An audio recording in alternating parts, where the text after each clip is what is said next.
देखिए latest episodes बिल्कुल ad free. Bharat Ratna doctor Bhimrao Ambedkar को कोटि कोटि नमन। ये कार्यक्रम डॉक्टर भीमराव अंबेडकर के जीवन पर आधारित है, जहां भारत की जनता के प्रति उनके योगदानों को पूरी सजगता से चित्रित और रेखांकित करने का प्रयास है। कार्यक्रम में दिखाई गई घटनाएं लब्ध-प्रतिष्ठ पुस्तकों से ली गई हैं। इस कार्यक्रम के जरिए चैनल की ओर से एक विश्वसनीय, सजग और सकारात्मक प्रयास है कि डॉक्टर बाबा साहेब भीमराव अंबेडकर के जीवन की संघर्ष यात्रा एवं गौरव गाथा पूरे आदर के साथ घर घर पहुंचे और उनके योगदानों से सभी संपूर्णता में परिचित और आह्लादित हों। रुक जाइए, वहीं रुक जाओ। माफ कर दीजिए मुझे। वहाँ सबके सामने चाल में मेरी बेइज्जती करके यहाँ अकेले में माफी मांगने आई हो। अब चाहे तो सजा दे दीजिए। मैं क्या सजा दूं तुम्हें? सजा तो तुमने मुझे दी है तुम्हारा पति होने की। मैं शुरू से ही चाहता था कि तुम मेरे परिवार से दूर रहो, क्योंकि मैं जानता था कि मेरे परिवार में सब एक जैसे हैं और वो तुम्हें भी अपने जैसा बना देंगे। और अगर तुम उनके जैसे बन गई तो मैं तुम्हारे साथ नहीं रह पाऊंगा। चली जाओ यहाँ से। नहीं, ऐसा मत कहिए। नीचे आ जाइए, माफ कर दीजिए। मैंने कहा ना चली जाओ यहाँ से। देखिए, मैं अपनी हार मानती हूँ, मेरी गलती है, पर नीचे आ जाइए।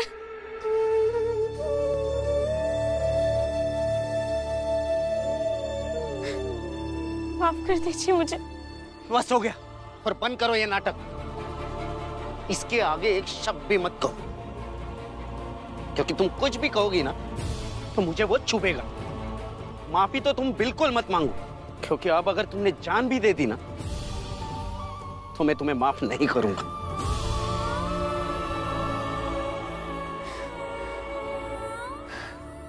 लेकिन उससे ये तो साबित हो जाएगा ना कि मैं सच्चे मन से आपसे माफी मांग रही थी। क्या हुआ दीदी, आप नहीं गई बाला को ढूंढने के लिए? अरे हाँ, आपकी तो समस्या है, सिर्फ दौड़ दौड़ कर जा नहीं सकती है ना आप बाला को ढूंढने। वैसे आप और मैं एक जैसे ही है। आप बाला को ढूंढने जा नहीं सकती और मैं ढूंढना ही नहीं चाहती। हाँ जीजा भाई, हम दोनों एक जैसे हैं, लेकिन फर्क सिर्फ इतना है कि मैं पैरों से लाचार हूं। तू दिल, दिमाग और आत्मा से लाचार है। हाँ, और ये सारे चाल वाले इस परिवार के नौटंकी से लाचार है। बिल्कुल सही। हर 10-15 दिन में कोई ना कोई उठ के बाहर चला जाता है, फिर सारे परिवार वाले उसे ढूंढने चले जाते हैं। यही होता है यहाँ बस। और बचे हुए चाल वाले हम इंतजार करते रहते हैं। अगर इंतजार करने के बाद में भी ऐसा कुछ भी नहीं होता जैसे तुम सबकी मंशा होती है, और आज भी इंतजार करो, कुछ अशुभ नहीं होगा। अरे डलिया माँ, लेकिन ई बार कहानी अलग है, और ई कहानी का किरदार है बाला, और जब बाला है तो कुछ तो होइबे करेगा। आप क्यों जान देंगे? मैं ही जान देती थी। फिर तो साबित हो जाएगा ना कि जीत आपकी हुई, क्योंकि ऐसे कूदकर जान देने वाला हर इंसान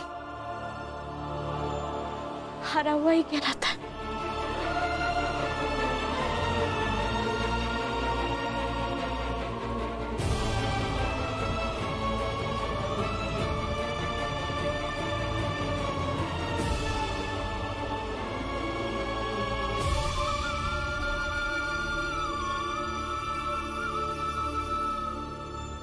पागल हो गई हो क्या? अरे तुम समझती क्यों नहीं कि तुम्हारी अहमियत मेरे जीवन में कितनी ज्यादा है? मैं प्रेम करता हूं तुमसे और तुम्हारे बिना अधूरा हूं। चलो यहां से। नहीं, छोड़िए मुझे नहीं जाना, छोड़िए मुझे, छोड़ दीजिए मुझे, मर जाने दीजिए। आपको लगता है ना आपकी सारी परेशानी की वजह मैं हूँ, तो मुझे मर जाने दीजिए। करुणा चुप हो जाओ। छोड़िए। मैंने कहा ना चुप हो जाओ। ऐसे कैसे जान दे सकती हो तुम?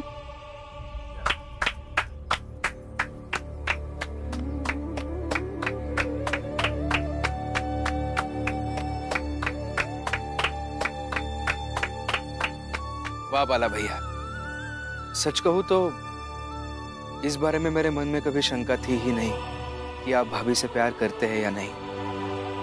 मुझे पता है आप भाभी से बहुत प्यार करते हैं, और इनके बिना जी भी नहीं सकते। ठीक है फिर जाने दे अपनी भाभी को मेरे साथ। मगर बाला भैया, प्यार करने में और सम्मान करने में फर्क होता है। अब दीदी से प्यार तो करते हैं पर सम्मान नहीं करते।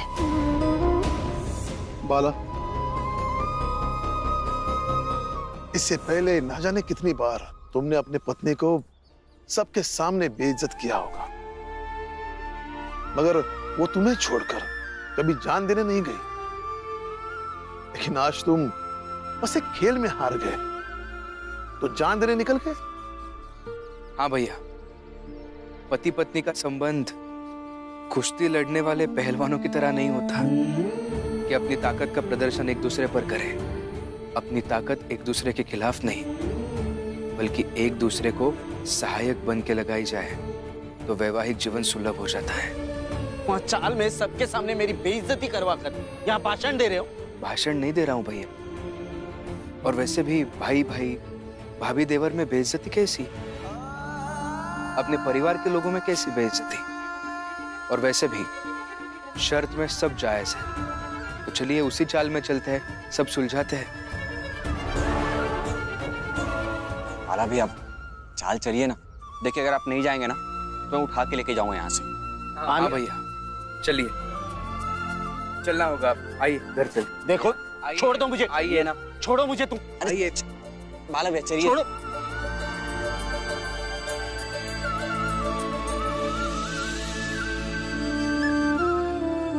दीदी, आज आपने वो कर दिखाया जिस पर हमें गर्व होगा। गर्व होगा? नहीं रमा, गर्व हो रहा है। बहू, दरअसल इस संसार में सबसे लंबी लड़ाई अपने अस्तित्व की होती है, अपने सम्मान की होती है, और इसे बहुत धैर्य से लड़ना पड़ता है। और तुम ऐसे ही लड़ना। चलो।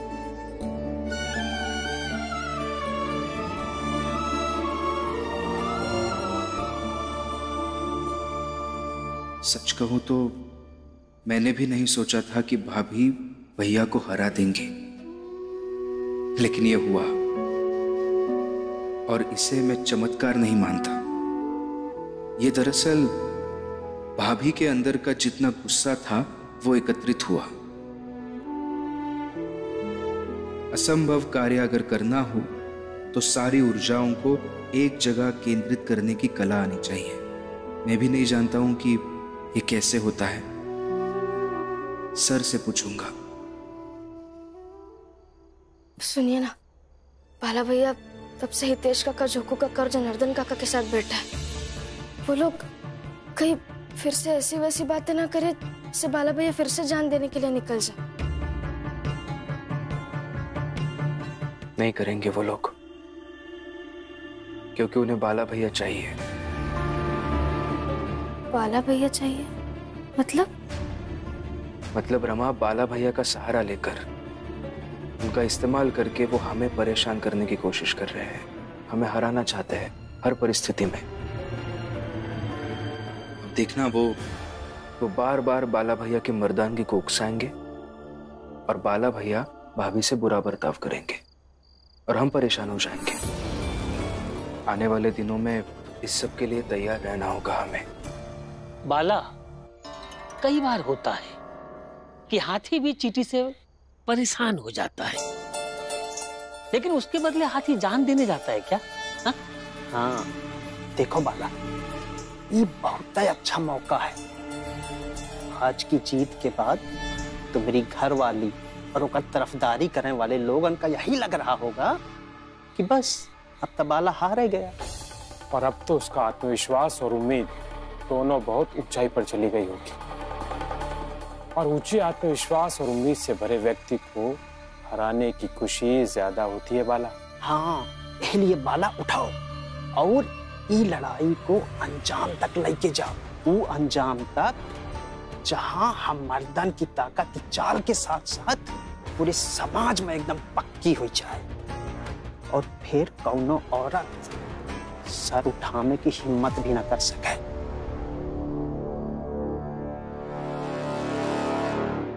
सही कह रहा है आप लिखिए, मैं खाना बनाने जाती हूँ। आ जाओ। तब तक मैं तुम्हारी सास को न्याय कैसे मिल सकता है इसके बारे में सोचता हूँ।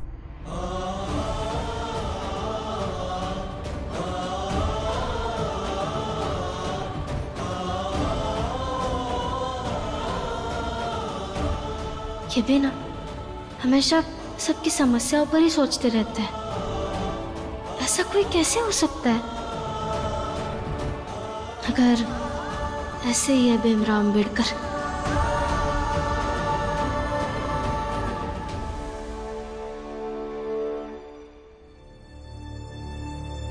आई क्या रमा? आज खाने में क्या बनाना है? अच्छा सवाल है। इतना नया सवाल रोज तो पूछती नहीं हो। उठा के आलू की सब्जी बना देती हो, वही बना लो। और अगर कुछ पूछना ही है ना तो अपने पति से जाकर पूछो, उसने जो मुझे लिख कर दिया था उसका क्या हुआ। जाओ। जीजाबाई, क्या है ये? हाँ, जब देखो तब एक ही बात पकड़ के बैठती रहती है। ये कागज की बात कितनी बार दोहराती रहेगी? बोलूंगी। वो आपका भीम, उसके पास सबकी समस्याओं का हल है, लेकिन मेरी नहीं। और जब भी मैं मेरा मुद्दा निकालती हूँ, सारे घर वाले उसे टालने में लग जाते हैं। क्यों? मेरी बात महत्व नहीं रखती? आई ऐसा नहीं है, वो अंदर आपके समस्या के बारे में ही सोच रहा है। अरे तो क्या सोचता रहेगा? और अगर कुछ सोच लिया है तो मुझे कौन आकर बताएगा? कब बताएगा? बताऊंगा ना।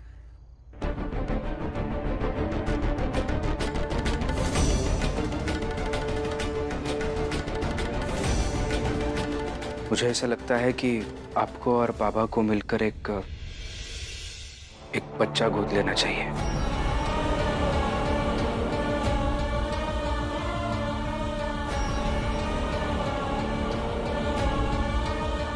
इससे आपका अपना एक परिवार बन जाएगा। ले लेना चाहिए आपको बच्चा गोद। दिमाग खराब हो गया तुम्हारा?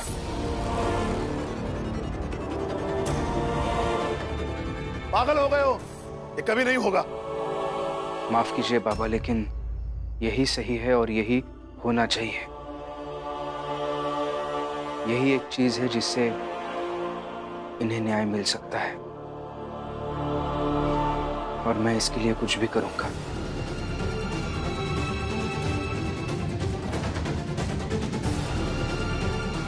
सच कह रहे हो तो?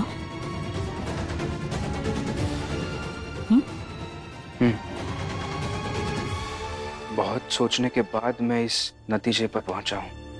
यही एक रास्ता है जिससे आपको न्याय मिल सकता है।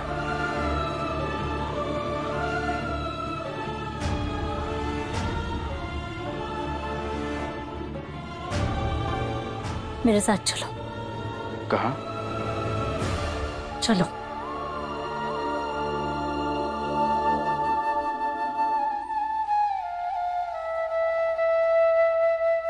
रुको रमा,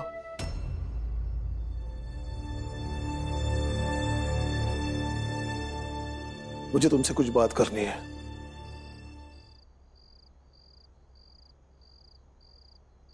रमा, भीम को समझाओ कि कुछ चीजों का उलझा हुआ रहना ही सही होता है। कई बार उलझी हुई चीजों को सुलझा तो सब कुछ टूट जाता है। मेरा और जीजाबाई का रिश्ता भी कुछ वैसा ही है। उलझा रहे तभी तो वो सही है। इसलिए भीम को कोशिश नहीं करनी चाहिए इस रिश्ते को सुलझाने की। मैं आपका पक्ष भी समझती हूँ और उनका भी, और मुझे दोनों अपनी अपनी जगह सही लगता है। मगर जब दोनों व्यक्ति अपनी अपनी जगह पर सही हो ना, तो उन्हें तीसरी जगह पर खड़ा कर देना चाहिए और फिर देखना चाहिए कौन ज्यादा सही है। और अभी वो तीसरी जगह मतलब आई की जिंदगी, और मैं जब वो देखती हूँ तो मुझे लगता है कि आप गलत है और वो सही है। माफ कीजिए बाबा, लेकिन मैं इस मामले में आपकी कोई मदद नहीं कर सकती हूँ। माफ कीजिए।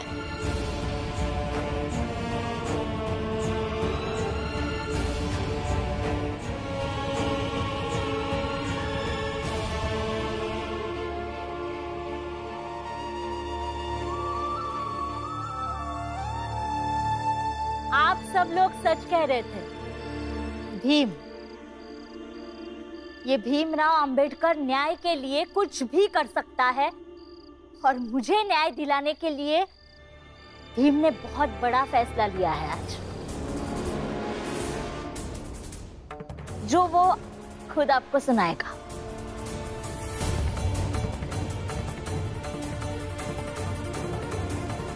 बताओ भीम, ये सब करना जरूरी है क्या? बताओ भीम, बताओ सबको।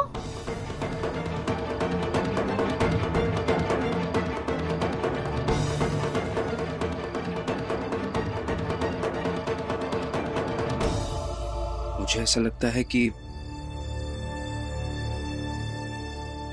इन्हें और मेरे बाबा को मिलकर एक बच्चा गोद ले लेना चाहिए।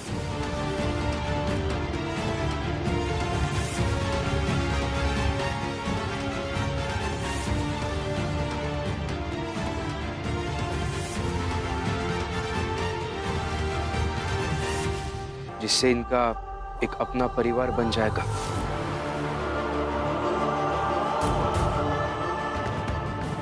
और नए परिवार के निर्माण के साथ साथ नए सिरे से जीवन भी बदल जाएगा।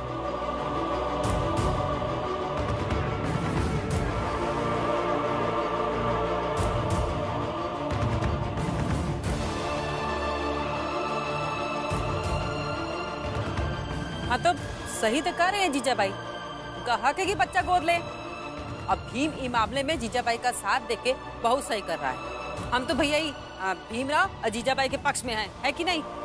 कह तो रहा है भीम बिल्कुल सही, तो भीम ऐसा ही करो।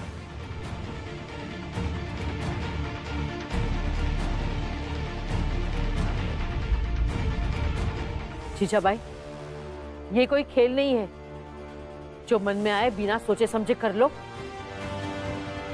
सही कह रही हो मीरा दीदी, इतने बड़े फैसले ऐसे ही थोड़े ना लिए जाते हैं।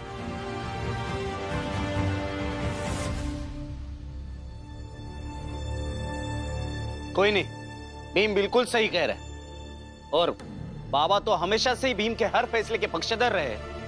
उन्हें तो उसका फैसला मानना ही चाहिए। नहीं मानूंगा, किसी भी हाल में नहीं मानूंगा।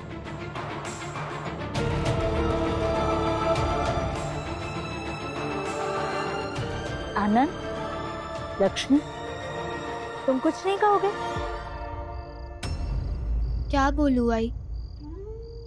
भीम भाऊ और पापा दोनों ही समझदार है, दोनों के ही फैसले कभी गलत नहीं होते। पापा क्या सोचते हैं मायने रखता है, और हम भी चाहते हैं कि आप खुश रहें। और वैसे भी हम आपके घर का हिस्सा नहीं है, पड़ोसी को हर मसले पे फैसला लेने की जरूरत नहीं। आनंद,